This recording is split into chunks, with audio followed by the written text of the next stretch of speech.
Halo, selamat petang saudara dimanapun Anda berada. Hasil hitung cepat Pilkada serentak telah diumumkan.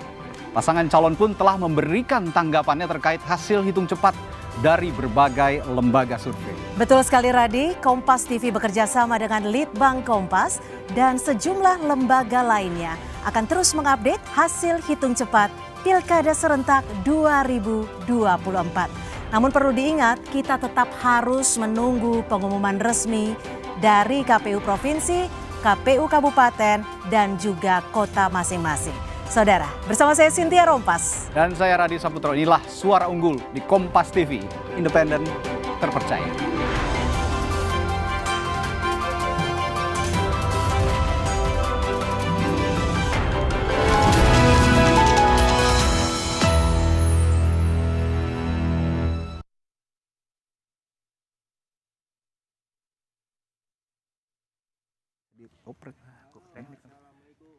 Saudara, calon gubernur nomor urut 1 Ridwan Kamil mengajak seluruh masyarakat untuk tetap menunggu hasil resmi yang dikeluarkan oleh KPU Jakarta. Hal itu disampaikan RK menanggapi hasil hitung cepat Pilkada Jakarta. Dirinya juga mengatakan saudara siap untuk menang ataupun kalah dalam kontestasi Pilkada serentak 2024.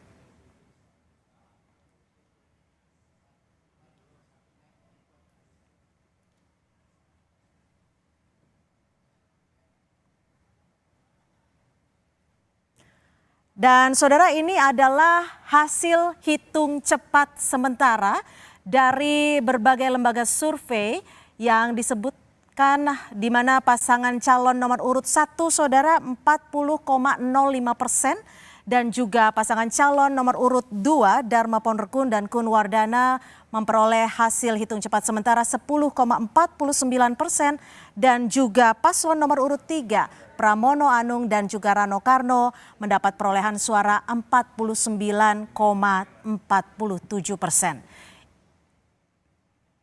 Dan ini merupakan hasil hitung cepat di Pilkada Jakarta sementara, namun untuk hasil resmi kita tetap masih akan menunggu pengumuman dari KPU Jakarta. Dan berikutnya kita akan lihat hasil hitung cepat di Pilkada Jawa Barat.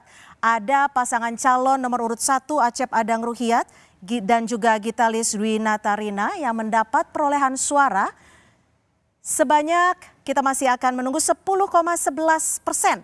Pasangan calon ini juga diusung oleh PKB. Sementara pasangan calon nomor urut 2 ada JJ Wiradinata serta Ronald Surapraja yang diusung oleh PDI Perjuangan ini mendapatkan perolehan suara sementara sebanyak 9,13%. Lalu pasangan calon nomor urut 3 saudara ada Ahmad Syaiqo dan juga Ilham Akbar Habibi yang mendapat perolehan suara 19,46%. Dan paslon nomor urut 3 ini mendapatkan ataupun didukung oleh Partai Nasdem, PKS dan juga P3. Sementara pasangan calon nomor urut 4 ada Deddy Mulyadi serta Erwan Setiawan mendapat perolehan suara 61,31% yang didukung oleh Partai Gerindra, Golkar, Demokrat, PAN, juga PSI. Namun sekali lagi kami juga menginformasikan bahwa ini adalah hasil hitung cepat sementara. Hasil resminya kita masih akan menunggu pengumuman resmi dari KPU Provinsi Jawa Barat. Selanjutnya kita akan simak Pilkada di Jawa Tengah.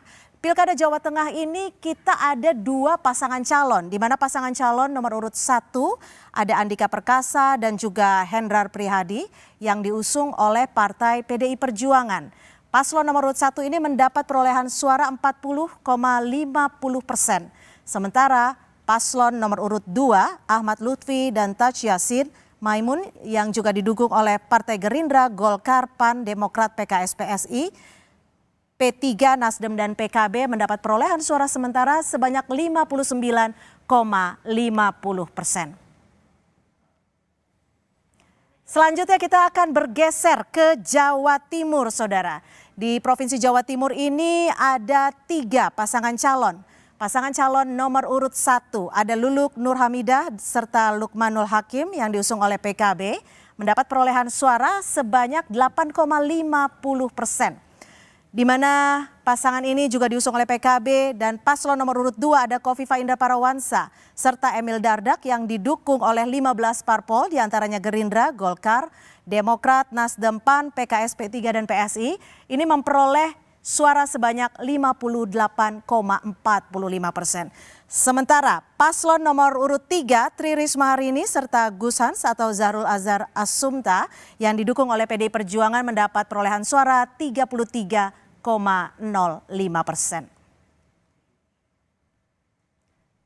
Dari kita sudah simak hasil perolehan hitung cepat sementara ada dari DKI Jakarta, Jawa Barat, Jawa Tengah serta Jawa Timur. Namun sekali lagi bahwa hasil ini adalah hasil hitung cepat sementara dan hasil resminya kita masih akan menunggu pengumuman resmi dari KPU daerah masing-masing.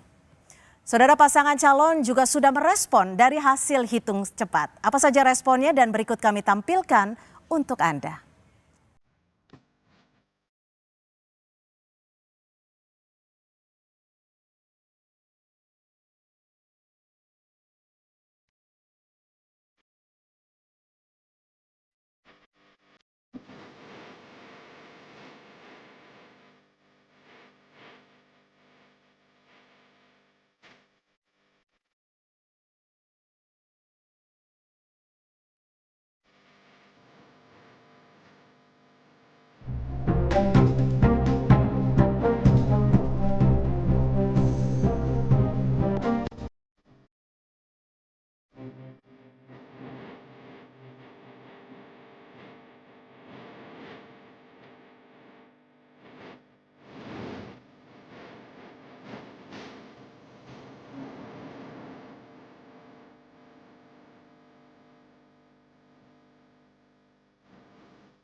Saudara, calon gubernur nomor urut 1 Ridwan Kamil mengajak seluruh masyarakat untuk tetap menunggu hasil resmi yang dikeluarkan oleh KPU Provinsi Jakarta.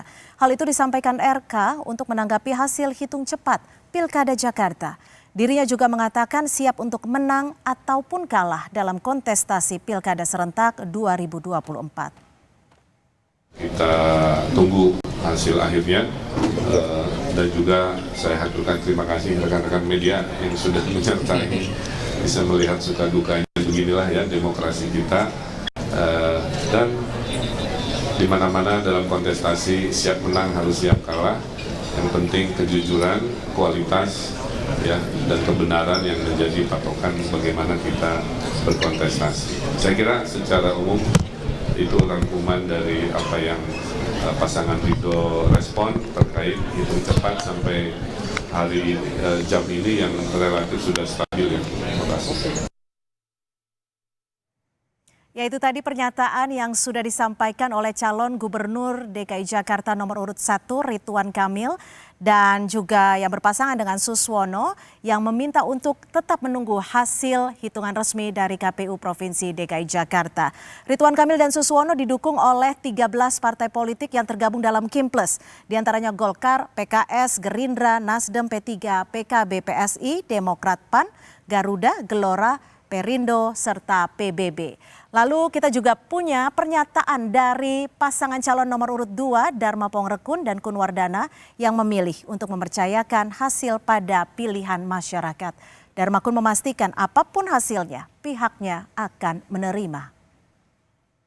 Penambahan persentase yang ada bagi kami berdua ini adalah suatu kemenangan yang menunjukkan bahwa masyarakat semakin banyak yang cerdas. Namun perlu kita ketahui bahwa kenapa selama ini kami ditaruh di posisi 3% sampai 5% kurang lebih, itu adalah ada kaitannya dengan penggiringan opini yang dibangun supaya ketika pada saat pemungutan suara itu sudah dipastikan akan ada kenaikan. Kalau kami dibiarkan sampai 10% pada saat survei sebelum pilkada, tentunya dikhawatirkan kami akan bisa naik lagi lebih tinggi. Karena ini akan mempengaruhi psikologi daripada pemilih dari segala segmen. Yaitu tadi pernyataan dari Dharma Pongrekun dan juga didampingi oleh calon wakil gubernurnya Kun Wardana, di mana pasangan calon nomor urut 2 DKI Jakarta ini merupakan pasangan calon yang maju berdasarkan jalur perseorangan ataupun jalur independen. Lalu seperti apa tanggapan dari pasangan calon nomor urut 3 Pramono Anung dan juga Rano Karno? Menanggapi hasil hitung cepat Litbang Kompas, calon gubernur Jakarta nomor urut 3 Pramono Anung mengucapkan terima kasih kepada warga Jakarta yang memilihnya. Namun Pramono Rano menyebut tetap harus menunggu hasil perhitungan resmi dari KPUD Jakarta. Yang pertama, saya dan Bang Dul mengucapkan terima kasih atas pilihan warga Jakarta pada hari ini. Hal ini menunjukkan kerja keras saya dan Bang Dul mendapatkan apresiasi karena dari ketiga calon kami yang unggul dibandingkan dengan calon yang lainnya. Tentunya secara khusus kami juga menunggu bagaimana hasil real count-nya. Karena kan ada exit poll, ada quick count, ada real count yang kita tunggu. Hasilnya memang plus minus 1% dan itu menunjukkan bahwa memang di Jakarta ini belum 1000% satu putaran atau dua putaran gitu.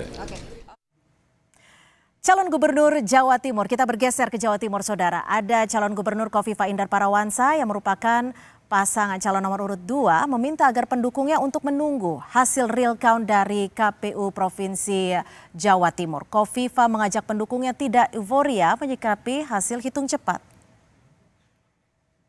Sudah kita lihat dari hasil quick count adalah bagian dari kerja keras panjenengan semua yang patut kita syukuri bersama, tapi bahwa jangan ada euforia dan harus tetap dikawal suara rakyat melalui pengumpulan C1 final, PPK final, KPU Kabupaten Kota final, KPU Provinsi final. Kita semuanya akan menunggu hasil real count.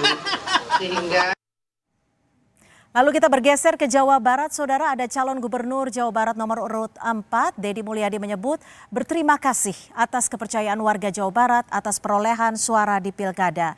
Namun Deddy Mulyadi mengakui masih tetap menunggu hasil perhitungan dari KPU Jawa Barat. Saya mengucapkan terima kasih ya pada seluruh warga Jawa Barat yang memberikan kepercayaan penuh pada saya dan Kang Erwan untuk memimpin Jawa Barat. Yang kedua, saya mengucapkan terima kasih kepada Bapak Prabowo Subianto sebagai Ketua Umum DPP Partai Gerindra yang telah memberikan kepercayaan pada saya untuk maju sebagai calon gubernur Provinsi Jawa Barat. Saya ucap, belum, karena ini kan masih suasana penghitungan cepat ya, dan belum kelar. Nanti kalau sudah hasil putusan KPU saya akan menghubungi. Biasanya kan para paslon itu selalu menunggu putusan hasil KPU. Lalu Saudara, bagaimana membaca hasil hitung cepat di Pilkada 2024 baik itu di Jakarta, Jawa Barat, Jawa Tengah, serta Jawa Timur? Kita analisis bersama dengan peneliti Litbang Kompas, Yohan Wahyu. Terima kasih Mas Yohan sudah berbagi, sudah bergabung Cynthia, bersama kami di Suara sama-sama. Unggul. Ini kan artinya sampai di sekitar pukul saat ini, suara sudah hampir 100% masuk ya. Apa sebenarnya yang kita simak di Jakarta terlebih dahulu Jakarta, ya? Oke, saat ini analisa dari hitung cepat di Pilkada Jakarta, boleh kita buka? Ya. Oke, kita masih coba menunggu data yang masuk dari Litbang Kompas, tapi sampai tadi pukul 17. Iya, ini. Oke, ini di Jawa Tengah ya? Jawa Tengah dulu. Oke, kita akan simak di Jawa Tengah terlebih dahulu. Data sudah 97,75%, memang hampir 100% dari 400 TPS yang jadi sampel hitung cepat Litbang Kompas menunjukkan pasangan nomor urut 1 40,53%, kemudian pasangan nomor urut 2 59,47%. Jadi memang ada selisih kurang lebih 10% ya antar dua pasangan calon ini. Kalau kita lihat dari data hampir 100%, memang tidak akan banyak berubah komposisi pasangan nomor urut 2 jauh meninggalkan pasangan nomor urut 1 berdasarkan hasil hitung cepat Kompas ini ya. Artinya hingga saat ini kita juga masih tetap menunggu perhitungan resmi dari KPU Jawa Tengah di paslon nomor urut 1 40,53%, di paslon nomor urut 2 59,47%. Kita coba simak di Jakarta. Boleh diklik. Ini adalah hasil hitung cepat Litbang Kompas untuk pilkada di Provinsi DKI Jakarta. Paslon nomor urut 1 40,05, Dharma Pongrekun, paslon nomor urut 2 10,48, dan juga paslon nomor urut 3 49,47%. Apa yang bisa Anda baca? Karena sampai saat ini adalah paslon nomor urut 3 unggul sementara. Iya, kalau kita lihat dari 99% ya, hampir 100% data yang masuk TPS dari 400 TPS yang jadi sampel hitung cepat Kompas, pasangan Pramono Anung Rano Karno ini unggul ya, 49,46%, berada di posisi teratas, kemudian disusul Ridwan Kamil Suswono 40,06% dan Dharma Kun 10,47%. Tapi dengan komposisi seperti ini, hitung cepat Litbang Kompas tidak bisa menyimpulkan apakah ini nanti satu putaran atau dua putaran. Karena ada margin of error-nya 1%. Jadi bisa tentu plus bisa minus ya. Bisa plus bisa minus, tentu itu akan berpulang pada hasil real count dari KPUD Jakarta nanti. Apakah peluang satu putaran atau dua putaran. Kalau dari Pilkada DKI Jakarta ini, apa yang Anda lihat? Apa yang bisa membuat saat ini pasangan calon nomor urut 3 bisa dikatakan unggul cukup jauh, berbeda dengan paslon nomor urut 1 dan 2? Kalau kita bicara dari hasil survei Kompas ya, sebulan kurang lebih sebelum pemungutan suara, ada pertemuan pemilih dukungan antara dukungan pemilih Pak Anies dan Pak Ahok yang bertemu di pasangan nomor urut 3 ini, Cynthia. Apalagi endorse dari Pak Anies dan Pak Ahok di kampanye, di hari-hari terakhir kampanye itu semakin mengkristalkan sumber dukungan dari kedua sosok tersebut. Sementara Pak Ridwan Kamil dan Pak Suswono juga melakukan hal yang sama ya, dengan kemudian bertemu Pak Prabowo dan Pak Jokowi bahkan sebelumnya. Jadi kalau kita lihat memang Jakarta ini memang pertemuan melting pot antara dua sosok pemilih itu, antara Pak Anies dan Pak Ahok gitu ya. Jadi porsi kalau di survei-survei kita, terutama survei jauh sebelum penetapan pasangan calon, bahkan jauh sebelum pendaftaran itu, yang diinginkan jadi calon gubernur itu Pak Anies dan Pak Ahok. Jadi memang porsi dua pemilih ini yang dominan di Jakarta. Jadi bisa dikatakan suara dari pendukung Anies dan juga pendukung Ahok bertemu di paslon nomor urut 3. Artinya apakah bisa dikatakan faktor ketokohan di DKI Jakarta itu begitu kental? Kalau kita lihat sekali lagi survei ya, kita beberapa ada pertanyaan apakah Anda mempertimbangkan dukungan Pak Anies, Pak Ahok, termasuk Pak Jokowi. Pak Anies dan Pak Ahok relatif imbang ya, sekitar hampir 60%. Sementara Pak Jokowi jauh di bawah itu. Memang di Jakarta ini memang kelihatan pengaruh Pak Anies terutama sebagai gubernur petahana terakhir itu relatif cukup mendominasi ya, cukup berpengaruh ya, meskipun tidak menjadi satu-satunya pertimbangan orang menentukan pilihan. Itu yang pertama. Yang kedua dari sisi aliran dukungan pemilih partai. Kita lihat misalnya pemilih PKS yang notabene mendukung pasangan Ridwan Suswono itu terbelah. 39% itu mengarah ke Ridho yang pasangan nomor urut 1, 34% hampir sama itu ke pasangan Pramono Rano gitu. Jadi memang ada keterbelahan di pemilih PKS. Hal sebaliknya justru di pemilih PDIP, sekali lagi dari survei Kompas terakhir itu 61% cenderung loyal mengikuti arahan partai untuk mendukung Pramono Anung dan Rano Karno. Jadi selain limpahan suara Pak Ahok dan Pak Anies, memang ada limpahan pemilih partai terutama dari PKS ya. Pasangan itu tadi, nomor 3 ini berhasil mencuri perhatian pemilih PKS yang notabene memang beririsan dengan pemilih Pak Anies. Jadi memang faktor Pak Anies dan faktor Pak Ahok dalam konteks mempengaruhi pilihan pemilih di Jakarta ini memang terlihat gitu ya dibandingkan yang lain gitu ya. Oke, kalau dilihat dari program-programnya, apakah berpengaruh juga terhadap suara dari masyarakat DKI Jakarta? Ya kalau sekali lagi di survei karena hitung cepat tidak mengupas itu ya, di survei kita yang terakhir memang beberapa program meskipun tidak menjadi pertimbangan utama lebih ke sosok ya. Jadi pengaruh sosok terutama calon gubernur yang menjadi pertimbangan. Baru kemudian program, baru kemudian visi misi. Jadi memang tidak menjadi hal utama. Tapi kalau kita lihat di setiap debat itu kan menjadi perbincangan ya, program-program isu yang seringkali diperbincangkan di saat debat pasangan calon itu. Ya, kalau dari DKI Jakarta kita bergeser Ya. ke Jawa Barat, Mas Jawa Yohan. Jawa Barat di sini ada 4 pasangan calon. Nah, ini unggul cukup jauh, sangat signifikan di pasangan calon nomor urut 4, Deddy Mulyadi dan juga Erwan Setiawan. Faktor apa saja yang mempengaruhi dari suara-suara ini? Kalau kita lihat ini sebenarnya terbaca ya di survei terakhir kita bahwa pasangan Deddy Mulyadi Erwan Setiawan ini jauh melampaui 3 pasangan calon yang lain. Yang pertama, pasangan ini relatif muncul hadir relatif lebih siap gitu ya dibandingkan 3 pasangan calon yang lain itu di masa-masa terakhir pendaftaran gitu. Itu yang pertama. Yang kedua, popularitas Deddy Mulyadi dibandingkan ketiga calon gubernur yang lain ini jauh di atas mereka. Jadi setidaknya itu menjadi sosial kapital awal bagi pasangan Deddy Mulyadi dan Erwan Setiawan untuk kemudian menarik perhatian gitu. Nah, yang menarik itu justru dari latar belakang pilihan partai. Misalnya kalau di survei kita justru PKS sekali lagi terbelah gitu ya. Di Jawa Barat di Jawa juga terbelah dari. Jadi padahal salah satu calonnya adalah Presiden PKS yang notabene orang pertama di partai itu. Jadi memang kelihatan faktor dominan yang mempengaruhi pilihan orang itu adalah popularitas Deddy Mulyadi yang relatif lebih jauh unggul ya dibandingkan sosok-sosok calon gubernur yang 3 pasangan yang lain. Oke, kita bergeser lagi ke Jawa Tengah, Mas Yohan. Coba kita, ini yang sangat, ini Jawa Tengah ada 2 pasangan calon. Kalau kita lihat sekali lagi di survei memang agak ketat ya. Tapi ini kan kelihatan memang ada selisih hampir 10% antara Pak Andika dan Pak Lutfi gitu ya. Jadi kelihatan dominan Pak Lutfi mengungguli Pak Andika dari hasil hitung cepat kita ini. Kalau kita ke Jawa Timur ini ada 3 pasangan calon ya. 3 pasangan calon di mana paslon nomor urut 2 petahana ya artinya ya. Paket petahana. Paket petahana. Jadi dua-duanya memang kemarin itu masih memimpin Jawa Timur dengan perolehan suara yang sangat besar. Apa faktor-faktor ini? Singkat saja.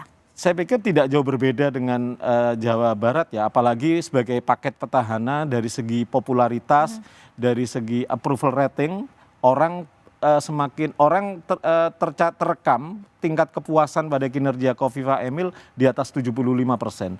Artinya ada korelasi yang cukup signifikan ketika pasangan ini maju kembali, asosiasinya memang mereka yang lebih diharapkan untuk memimpin Jatim lagi 5 tahun ke depan. Sementara 2 pasangan calon yang lain ini kan kehadirannya tingkat kehadirannya juga tidak terlalu lama, tidak sepanjang yang sudah dikampanyekan oleh ke pasangan petahana ini selama 5 tahun terakhir. Yang sangat menarik saat ini adalah Pilkada di Jakarta. Kita masih akan membahasnya secara menyeluruh untuk Pilkada DKI Jakarta. Untuk itu tetap bersama kami di Suara Unggul Kompas TV.